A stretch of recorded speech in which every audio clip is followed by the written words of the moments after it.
à l'automne 2017, lorsqu'on a commencé à travailler sur la programmation de ce 50e anniversaire,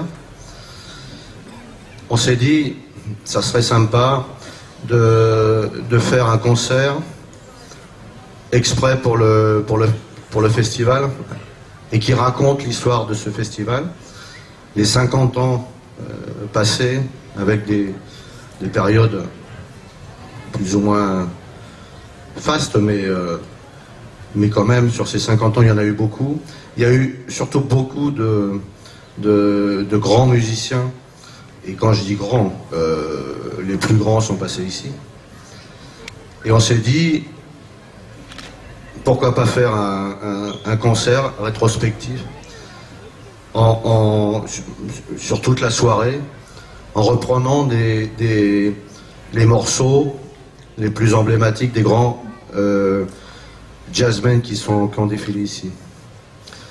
Et comme une évidence, j'ai pensé au collectif Caravane. Alors, collectif Caravane, ça vous dit peut-être pas grand-chose, mais c'est un collectif bordelais, c'est un collectif de vraiment grands et très talentueux musiciens de la région, mais pas que. Et alors, collectif mené par Cécile Royer, et dont le directeur artistique est Thomas Bercy. Et Thomas Bercy est, alors, non seulement un très grand pianiste, mais aussi il a une culture de cette musique de jazz et une culture de l'histoire du jazz que peu de personnes ont. Et c'était une évidence de dire, il faut que je m'adresse à Thomas. Voilà. Thomas a tout de suite accepté, Cécile a tout de suite accepté, les musiciens du collectif Caravane ont tout de suite accepté. Ils ont pris ça comme un challenge, et ça fait 6-8 mois qu'ils travaillent dessus, peut-être même plus. Et ils vont vous livrer aujourd'hui le résultat. Voilà, j'en dis pas plus. Je vais laisser Thomas Bercy monter sur scène et vous raconter la suite. Thomas.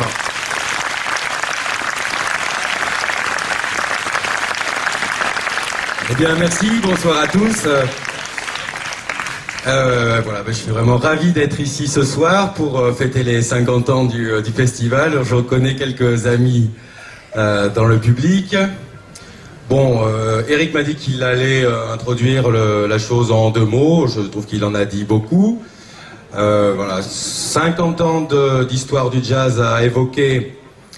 Ça fait beaucoup de choses. Entre le jazz classique, le swing, le bebop, le free, comment organiser un spectacle qui est vraiment une forme, et moi je tenais vraiment à en imaginer une. Donc on est parti sur cette idée du jazz continuum orchestra.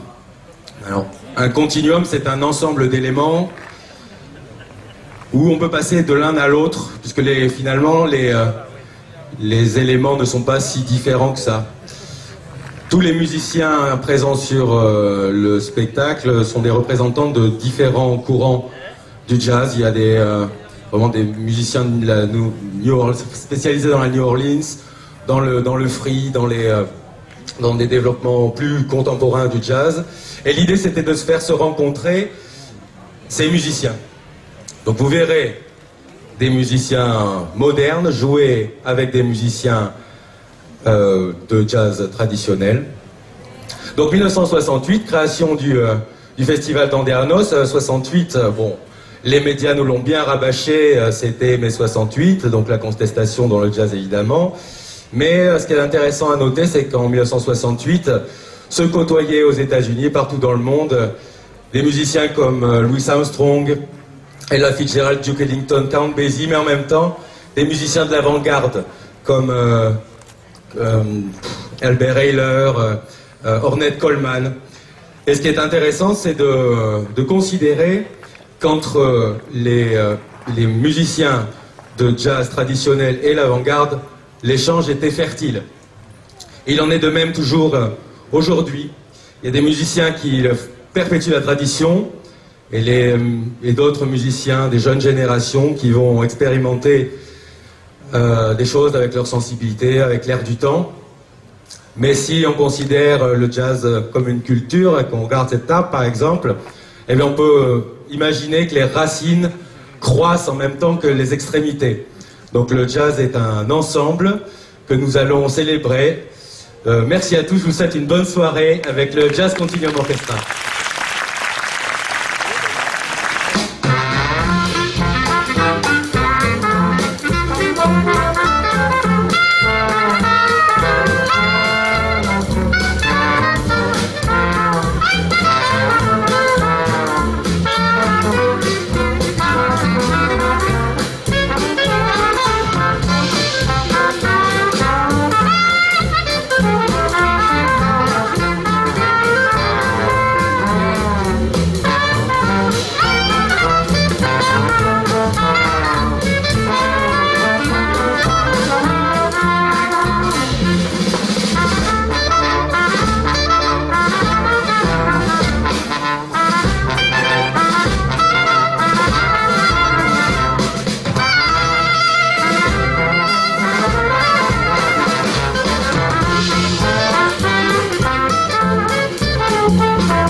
Thank you.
Thank you.